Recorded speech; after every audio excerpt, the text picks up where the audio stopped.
조이대 때문에 사법부 내부는 물론 조중동까지 난리입니다. 기득권 내의 분열 모습 새로운 시각으로 보고 드립니다. 먼저 오늘 중앙일보 보도에 따르면 애써 그들은 민주당의 사법개혁을 무리라고 비판을 하면서도 그 빌미를 준 조이대에 대한 불만을 노골적으로 드러냈습니다. 해당 보도에서 한 부장판사는 민주당의 공세에 대해 그동안 사법 행정 기능이 제대로 된 대처를 못했다고 꼬집었습니다. 그러면서 이 대통령에 대한 파기환송심에 대해서도 결과뿐만 아니라 절차와 과정도 중요한데 그런 부분에 대한 고려가 너무 미흡했다는 말도 있다고 일갈을 했습니다. 그러면서 또 다른 고법 판사는 이 대통령에 대한 판결이 잘못됐다는 게 아니라 그 이후에 잘못된 선택으로 국회와의 대화와 설득에 실패했다고 했는데 아직 정신 못 차렸습니다. 꼭 하는 짓이 검찰과 똑같은데 일단 조이대는 현재 대법관 제청을 안 하고 있습니다. 검찰의 태업처럼 대법원이 마비된다면 결과적으로 정부가 부담을 갖게 되는 것 아니냐는 생각을 하는 것 같습니다. 일단 조이대는 자신이 원하는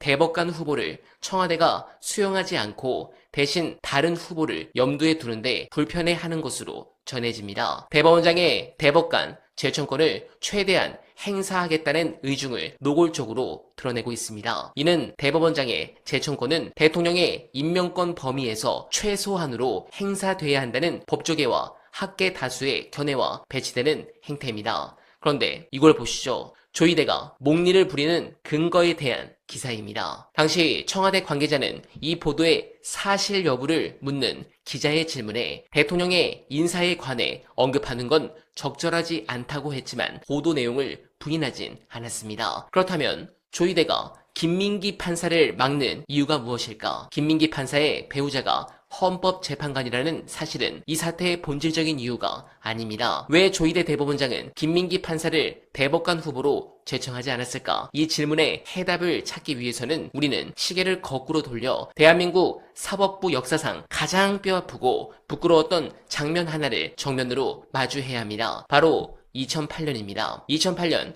이명박 정권 초기 광우병 촛불 집회 전국을 기억하실 겁니다. 당시 정권은 위기감을 느낀 나머지 노무현 대통령을 악의적으로 수사하는 것과 동시에 검찰, 경찰, 국정원, 심지어 기무사까지 총동원해서 대대적인 공안몰이 수사를 벌였습니다. 무려 900명이 넘는 시민들이 기소되어 법정으로 넘어왔죠. 이때 사법부가 어떤 태도를 취했어야 했습니까? 권력이 폭주할 때 시민의 기본권을 지키는 최후의 보루가 되어야 마땅했습니다. 그런데 당시 서울중앙지방법원의 수장이었던 신영철 법원장은 어떻게 했느냐? 보수 성향이 강한 즉 정권과 코드가 맞는 특정 재판부에 이 촛불 사건들을 집중적으로 몰아주기 배당을 합니다. 심지어 이메일과 전화를 통해 판사들에게 빨리 그리고 엄하게 판결하라는 식의 노골적인 압박을 가했죠. 명백한 재판 개입이자 헌법 파괴 행위였습니다. 자, 여기서 운명이 엇갈리는 두 부류의 판사들이 등장합니다. 당시 그 집중 배당을 받았던 판사 중 한 명, 여러분도 최근 헌법재판소 관련 뉴스에서 그 이름을 똑똑히 들으셨을 겁니다. 바로 조한창 재판관입니다. 윗선의 의중을 거스르지 않고 사법부 내 주류 보수 세력의 흐름에 순응했던 길을 걸은 분이죠. 하지만 모든 판사가 침묵한 것은 아니었습니다. 이것은 법관의 동의성을 침해하는 중대한 사태다라며 평판사들이 들고 일어났습니다. 사법 파동이었죠. 당시 신영철 법원장의 부당한 지시에 정면으로 대항하고 항의했던 기계에 있던 단독 판사들, 그 용기 있는 소수 중에 바로 김민기 판사가 있었습니다. 이제 퍼즐이 좀 맞춰지십니까? 사법부 내 이른바 엘리트 주류 보수 세력은 기억력이 아주 좋습니다. 그들에게 2008년 사태 때 조직의 논리에 순응하지 않고 반기를 들었던 판사들은 눈의 가시이자 일종의 내부적으로 낙인 찍힌 겁니다. 대법원장이 대법관을 제청하는 과정은 겉으로는 능력과 자질을 평가하는 것 같지만 그 뼈대에는 결국 조직의 안정을 깰 사람이냐 아니냐를 거르는 지독한 주류의 이데올로기가 작동합니다. 조이대 대법원장 체제 역시 이 보수적 사법 관료주의의 연장선에 있습니다. 과거 권력의 부당한 압력에 맞서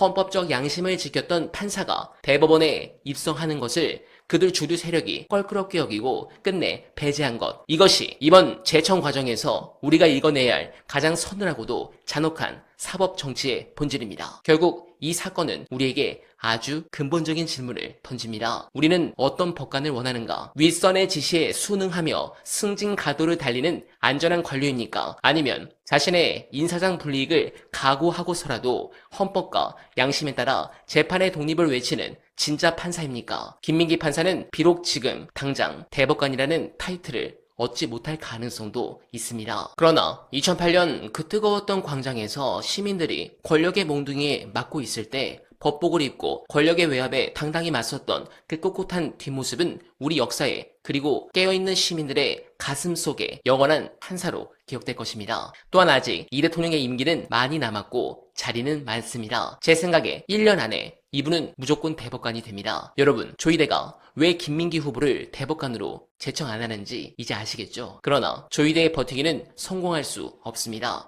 대통령이 나서지 않더라도 조희대가 밀어붙인 후보가 관철된 가능성은 희박합니다. 대법관은 국회 인준투표를 거쳐야 하는데 민주당이 마음만 먹으면 조희대가 제청한 후보를 부결시킬 수 있습니다. 대통령의 제청 거부든 인준투표 부결이든 조희대의 뜻이 이뤄질 가능성은 현실적으로 없습니다. 오히려 이런 행태는 현재 대법원장 탄핵을 추진하는 여권을 자극해 조희대에게 불리하게 작용할 공산이 큽니다. 물론 조희대를 지금 당장 탄핵 소추하면 아마 자진 사퇴를 할 것입니다. 헌재에서 자신이 심판받는 일은 대법원에서 용납할 수 없겠죠. 그러나 지선에서 저쪽을 굉장히 결집시키는 결과를 나타낼 것이 자명합니다. 민주당이 김용전 부원장에 대해 공천을 배제한 것도 이런 부분 때문입니다.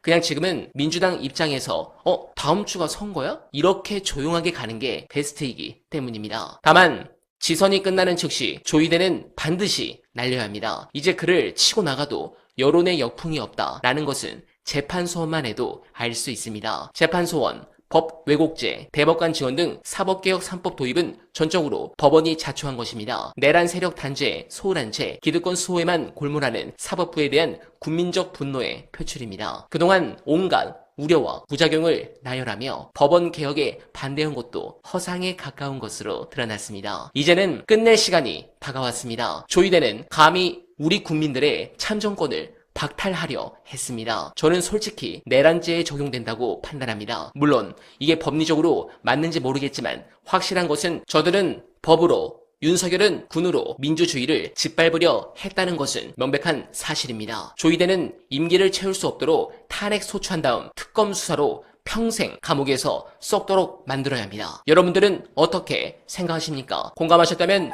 소중한 언알바 후원 부탁드립니다. 댓글에 고정된 내용을 통해 많은 사랑 부탁드리며 언알바는 오늘도 최선을 다하겠습니다. 여러분 고맙습니다.